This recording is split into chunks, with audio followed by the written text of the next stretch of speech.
So today I want to talk about toxic masculinity, and I don't want to talk about it in the normal way that maybe you hear about it. I'm going to be sharing about it from a little different perspective, because the truth is that I think there's a lot of incredible men, and I think there's a big misunderstanding about what toxic masculinity really is and looks like in our daily lives. So if you're new here, I'm Ketra Thompson, and I'm a certified master hypnotist and a relational recovery coach. So I help people get to the root of what's driving their behavior on a subconscious level so that they can reframe it in that subconscious level and change the way they function in life, because 95% of everything we think, feel, and do is being driven by our subconscious mind. So if this content resonates with you, I would like you to consider hitting like and subscribe so you can be notified every time I post a new video.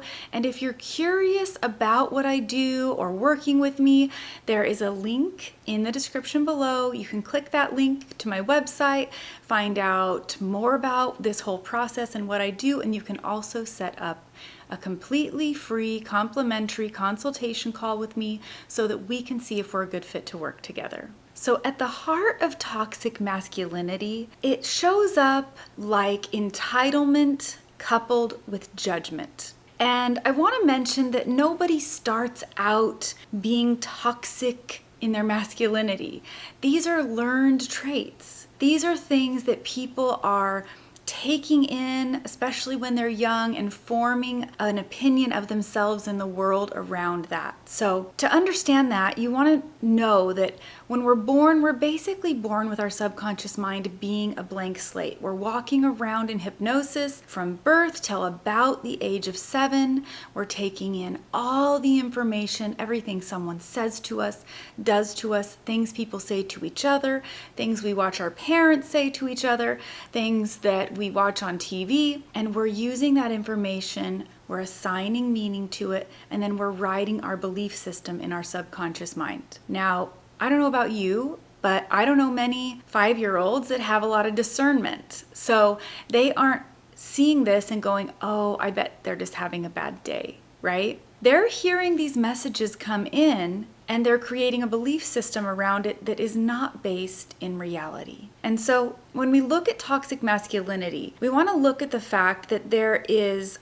all of this conditioning that goes on depending on the culture that someone lives in, the society they live in, the family they live in, the religion they belong to. They're getting a lot of messaging. And then if their parents are sort of reiterating that too, that really creates their belief system. And I want to mention that male babies have been found to be far more emotionally sensitive than female babies. They cry more and are a little more needy emotionally. And what this indicates is that men are deeply emotional and they have very deep feelings. And so if you have a boy baby that maybe doesn't get everything he needs or isn't tended to properly, has some level of neglect, they can shut down very, very quickly. They can put up these walls because the pain is so intense that they are desperate to protect themselves. And then they can carry that into adulthood. So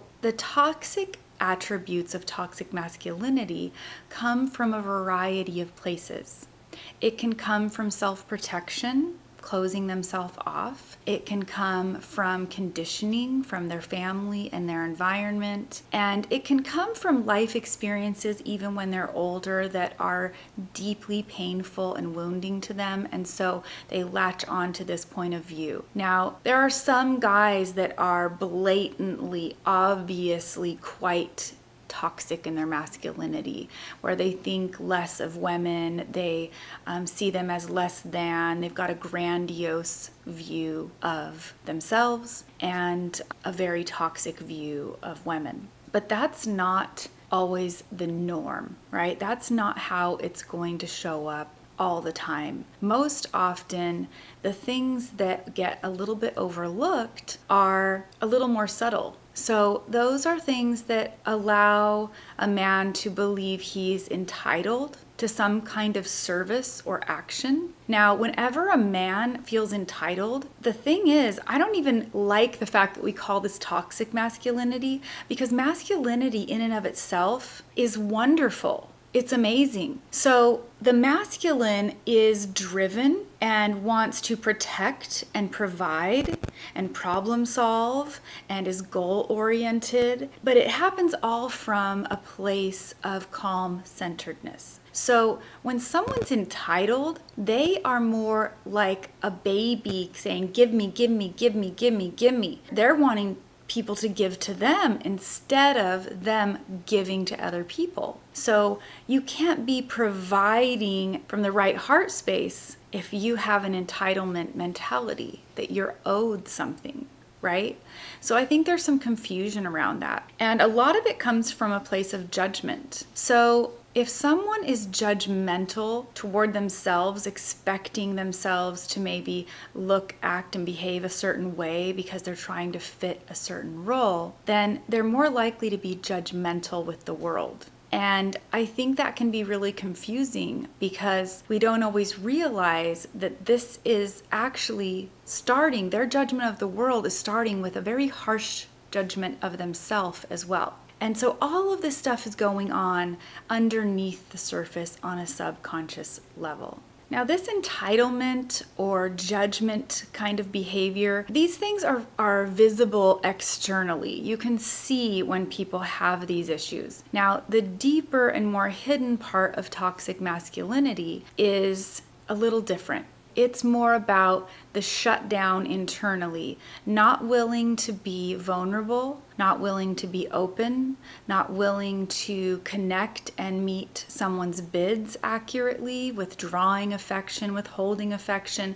These are all self-protective functions. And even though they are toxic and hurtful to someone's partner, especially their intimate partner or their family and friends, they're more damaging and hurtful to the individual themselves because they are shutting themselves off from authentic connection. They are guarding the most vulnerable parts of themselves out of fear, so they never feel fully seen, known, or understood. They aren't taking the time to tune into themselves so that they actually understand what their own wants, needs, desires are, and they aren't able to fully and accurately meet those needs in themselves. So when you think about healthy masculinity being something and someone who is a problem solver, who is proactive, who is moving toward their goals, who believes that they want to care for the well-being of others by being a protector, a provider,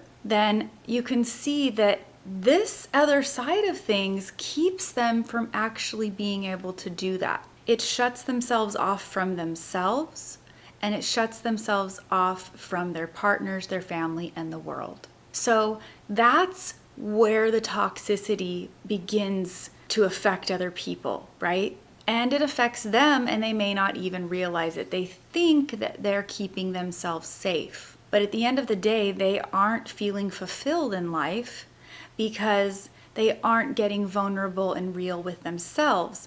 And when you don't do that, you aren't able to be centered in yourself. So healthy masculinity is very centered, very calm, very collected, still has real feelings, real emotions, and can be vulnerable with the people around them, where they can say, this is where I'm struggling, this is where I'm at, and they can actually feel good about being themselves.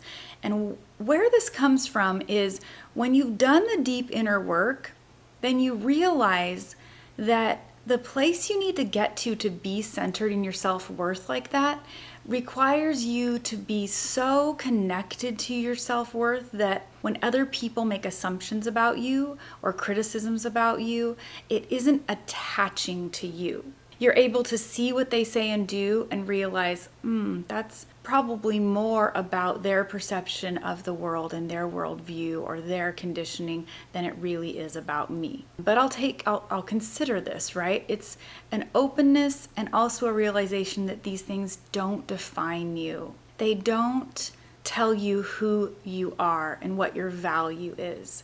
So someone in their healthy masculine is able to be honest about themselves, and they can only be honest with themselves or about themselves if they're honest with themselves, if they're able to check in with what they're feeling, what their needs are, what their wants and desires are, what the best way is to go about meeting those needs, because that's what real problem solving in the masculine looks like. And then it takes in the needs of the people around him, considering everyone and themselves at the same time. Because what you don't want is this guy that becomes the Mr. Nice guy. And what I mean by that is the man that just never communicates his needs or wants.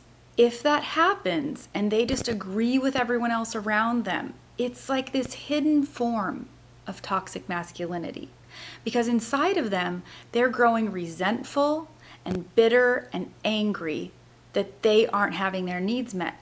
But they're not expressing their needs. They're not tuned into themselves enough to even know what they are. And so there's this underlying festering thing that happens. And what I've found in my work is that those are the guys that end up having the midlife crisis. Because at some point, they're so pissed off at the world that they didn't get their needs met, that they got the shaft, that they got the raw end of the deal, that something wasn't fair.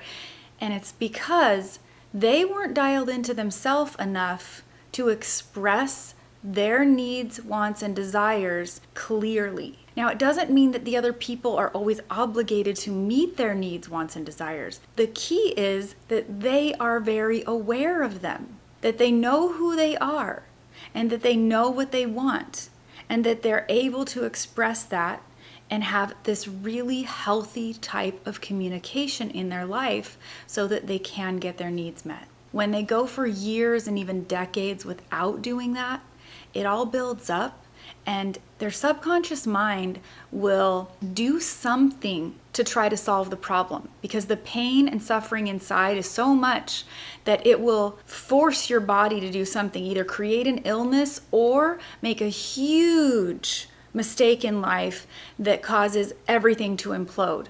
Because the subconscious mind doesn't think about all the fallout of it. It's just knowing that something isn't right and it has to fix it. And so that's when you see affairs happen out of nowhere. You see huge implosions in someone's life, or huge purchases, or some big thing that kind of indicates this midlife crisis. And it's because they haven't been dialed into themselves. And so this kind of toxicity is really, really more damaging than this outward toxic masculinity, because it's more hidden, it's more covert, and it flies under the radar for a long time. And so dialing into what's going on inside of you is really important.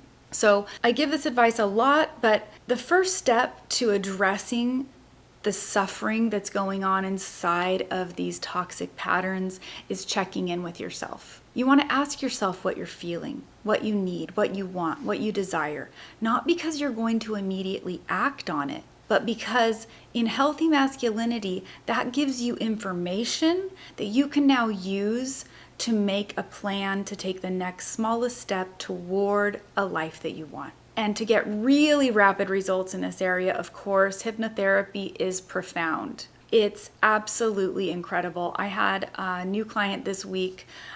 He's in his early 30s. He was really skeptical.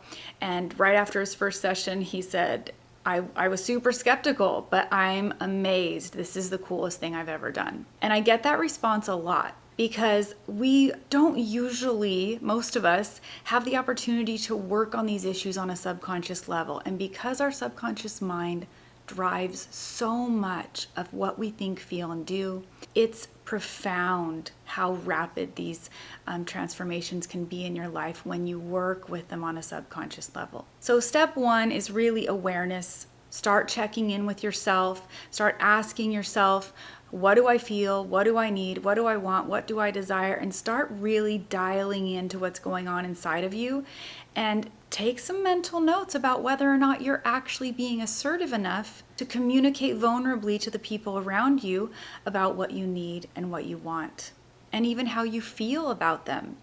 so that you can have these authentic connections that you desire, instead of trying to wear a mask and pretend to be something that you're not.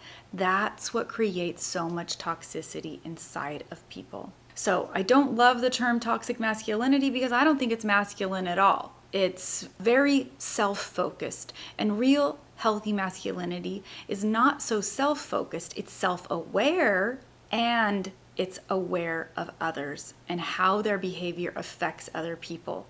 So when we become self-aware with ourselves, we start to be so much more aware of how our behavior affects those around us, and that helps you to become the protector, the provider, and the caregiver that you really want to be in healthy masculinity. So I hope this shed some light on that topic for you. And again, if you'd like to set up that complimentary consultation, click that link below. I would love to chat with you and get to the bottom of what's going on for you so that you can have the best options available to connect to your confidence and your self-worth and create a life that you love. Until next time, I hope you curate a life by your own design.